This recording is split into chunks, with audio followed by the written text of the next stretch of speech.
Good morning, everyone. This is day 27 of the vlog, and our family is on day 72 of distancing physically. Thanks for watching our daily video blog. Today, again, we have the opportunity to pray for peace. And I'll put a link to the daily Prayer for Peace page for today on the Community of Christ website. The country for today is Nauru. It's a little island country in the Pacific Ocean. As we remember Nauru today, we're reminded that there's a world out there. Tiona has another book recommendation ready for us. The book today is called Crochet Stitch Guide. It's by Jean Leinhauser and Marianne Fritz and was published in 2013 by Leisure Arts. Tiona says that this is a very good book with some hard patterns that are fun to try sometimes. I often read this book, says Tiona, before bed so that I can have ideas for what to crochet in the morning. A few summers ago, says Tiona, I went to the Good Shepherd Congregation Arts and Music Camp. I kind of learned first how to crochet there, but I was a little stubborn and so really only learned how to chain. But after that, my Auntie Barbara started teaching me how to crochet whenever we visited. And in 2018, I learned the half double and the double crochet. And then this past Christmas, I learned how to make a doll. And I crochet all the time, says Tiona. Auntie Barbara gave me this book last Christmas. I think it's fair to say that she's my inspiration. My favorite stitch that I've learned from this book, says Tiona, is probably the cluster stitch that is used in several patterns, including the royal cluster. Blocks and mortar looks really hard. I'm going to keep learning from this book. So brush up on your crocheting and check out Tiona's book recommendation for today. It's time for my daily check-in with someone from the areas I get to serve in my work with Community of Christ. A couple of days ago now, I was able to travel via the magic of Zoom all the way to Calgary, Alberta, Canada, where I got to visit with Parker Johnson and Preston Brash. It does always feel very appropriate to be visiting with Parker via Zoom, since I know he was the first person to introduce me to the Zoom platform, and in a way, it feels like he single-handedly introduced Community of Christ to Zoom not so long ago. It's hard to imagine Community of Christ without Zoom right now. Parker and Preston have had a lot of change in the last few years. Parker started serving Canada West Mission Center as a full-time employee of Community of Christ, based in Calgary congregation, in May of 2016. Preston was finishing up law school in Oklahoma. Parker later added a part-time role in public relations, marketing, and communications with Community of Christ in Canada. Preston was finally able to join Parker in Calgary to start with a law firm there, both Parker and Preston having become permanent residents of their new country. Parker observed that this was their first full winter together in Calgary, and with trips canceled in the first part of this year, it's been a long winter. That said, they've both been working from home, and Preston commented that he feels like they've grown closer together through the pandemic. They shared that early in the quarantine, they made what seemed like a bit of a radical decision at the time to swap their bedroom and office spaces. This would give them a little more room in the now full-time home office, and since the office would be farther removed from the living room, it would provide a little better privacy for phone calls. Parker remarked that it seemed like a fairly radical decision at the start, back when they weren't clear just how long this thing was going to last. But in the end, they're glad they did it. Preston's firm has had everybody working from home during the pandemic. And although there's talk about starting to open up later in this summer, the talk is that it'll only begin with 10% of people coming back at first. And as people return, they'll be expected to wear masks and also to be wiping down copiers, and all sorts of precautions will have to be taken. Parker and Preston were sharing with me that Alberta has been taking the virus very seriously. They're thinking that in general, the Alberta government is being a bit more cautious than back where Parker's from in Oklahoma. Alberta numbers are still lower than in Oklahoma, with mortality rates 2.5 times worse in Oklahoma than in Alberta. But, says Parker, in Alberta, we're not as open yet as they are in Oklahoma. Oklahoma also shut down a couple weeks after Alberta did. Preston shared about Alberta having much better testing rates than in many places. Apparently Alberta has one of the highest testing rates in the world, even above South Korea. Kind of the gold standard for testing was Preston's observation. Both Parker and Preston agreed that it's been interesting to compare Alberta and Oklahoma. Parker tells me that Mom says that restaurants are already opening back up in Oklahoma, while in Alberta, they're still canceling gatherings of 15 or more people through the end of August. They reminded me that Calgary is one of 4 airports in Canada receiving all of Canada's international arrivals. Parker says Calgary may be small by USA city standards, but it's the 4th largest city in Canada. With Calgary being one of those international arrival cities, it's remarkable that their numbers for COVID-19 are so low. Although Calgary does have 75% of the cases in the province, Preston points out that this is really related to the meat processing plant in High River, just south of town, that ended up being one of the largest single location outbreak sites for COVID-19 in North America. They've had about 1,500 cases. Because of those high numbers, Calgary will be even slower than the rest of the province in opening back up. As we visited, Parker and Preston talked about one friend from church who is a nurse and what it's been like for her.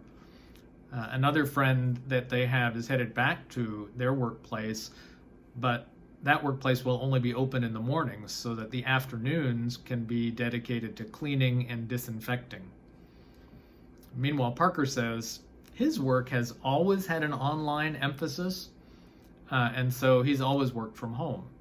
But some of the focus has changed. Parker talked a little bit about the congregation and the programs that they've put in place. They have a phone assignment in the Calgary congregation where everyone has 2 people to check in with by a telephone every week. The congregation also does a weekly Wednesday fellowship hour that is a guided check-in with the congregation. Amy, who's a member of the congregation, has kids who chose a book that they would like to have read. And so Amy reads a little bit to the kids and to the congregation at the beginning of each check-in. And then Parker leads the group through some guided questions, helping people to process how they're doing and what they're going through. The pianist plays some hymns, and people sing along while muted from home. And they've had about 12 to 20 people on the group every week, varying from week to week. Parker notices that some people don't like Zoom very much, but some people that if they don't like Zoom, they may be all over the phone tree buddy system that they've got in place. As for Sunday mornings, Pastor Doug Hayden and Parker met at the beginning of the shutdown and decided that they didn't want to reinvent the wheel. Beyond the Walls was already there and was providing a quality Sunday morning program out of Toronto, so Calgary congregation was encouraged to engage with them. And several have been in their virtual choir every week, and one person has read in the service, and there'll be more participating in the service in weeks to come. Plus, Parker is also the president of Harmony, an organization advocating for full LGBTQ plus participation in the community of Christ. And Harmony will be partnering with Beyond the Walls to help bring the worship service on Sunday, June 28th for Global Pride Day. Parker will bring the message that day. Parker was telling me about the conversations they've had with John Hamer, who's involved in that Beyond the Walls service. John is also a historian and helps maintain kind of some archival documents for the church in Canada. And Parker and John had been talking about the lack of documents in Canadian church archives from the influenza epidemic of 100 years ago. So Parker was telling me that he's been working with Don, the local Calgary congregation historian, to make sure that they do a better job of documenting this crisis for future generations. I asked what they were most looking forward to being able to do again. And Preston said, although both seemed to agree, that they were really looking forward to travel. Preston seemed a bit dreamy as he started talking about how you can rent these camper vans and thinking about summer trips that they could go on this year. But he quickly acquiesced that the head of public health has asked people in Alberta to please not go anywhere this summer. But when we can officially travel again, Parker and Preston agreed that somewhere warm with a beach would be great, although their plan B is to head to the Arctic. Parker offered gratefully, "We're lucky here though. We can walk on all sorts of trails, we've got bikes, and now that the weather has turned nicer, it's less of a struggle." Preston is looking forward to sitting in a restaurant, to getting together with friends in a place, even though they have started carefully seeing a few friends with social distancing. Parker reflected that he's looking forward to not attributing physical closeness with danger. He commented philosophically that it will be interesting to see how long the social impact of this time lasts. Preston is looking forward to getting up and going to work, having some place to go, being excited to go, and being excited to come home at the end of the day is something he's looking forward to. They agreed that work-life balance has been hard in this mode, and it was really great to catch up with both Preston and Parker. I'm glad that we were able to squeeze in this visit together. And I'm glad that they seem to be doing pretty well. Okay, it's about time for our big daily announcement. Da da da da da da da da da da da da da da da da da. Now in this moment, now in this day, but the question is, what day is today? Wait for it. Today is Wednesday. Yay, Wednesday! Yay, Wednesday! Yay, Wednesday. Okay, folks, I'm not going to keep you much longer than that. I'm hoping to be back again tomorrow with another What Day is Today video blog. Again tomorrow, I'll remind you of the daily prayer for peace country of the day. Tiona will have another book recommendation. And I'm looking forward to reporting on another check-in with another person to update you on how they're doing.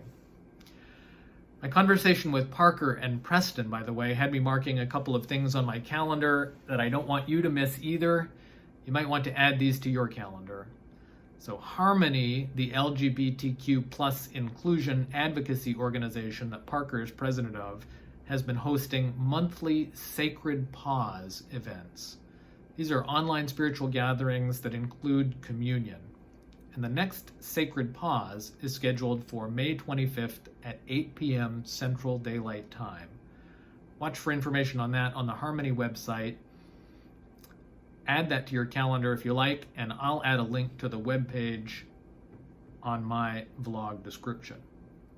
I've also made sure to add the June 28th Beyond the Wall service to my calendar.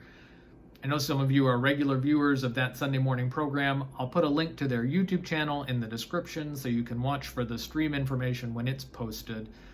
Finally, I want to invite you to explore the Community of Christ Canadian website. Parker oversaw the development of that site in a massive collaborative process that has really resulted in a fantastic resource. I'm so proud of our Canadian website. If you haven't visited it or spent much time on it, please go explore. See how we're presenting ourselves to the world and expressing our identity in a Canadian context. Oh, and Canadians, we'd love to have more Canadian mission stories. The mission in action section has been a bit neglected in all of this pandemic time. The idea is to fill up the website with an ever-growing collection of short little stories of congregations living out their mission. It would be great to add some stories from during the pandemic. So if you've got a story or something your congregation is doing, send a little something about it to Parker. Parker's email is parker@communityofchrist.ca. And friends, I wanted to mention we missed connecting with you yesterday on the vlog. About the time we were going to go live yesterday morning, we learned of the sudden and tragic loss of little Sarah Lefort, the 2-year-old daughter of Brother Lanier Lefort, who we shared about on Monday's vlog.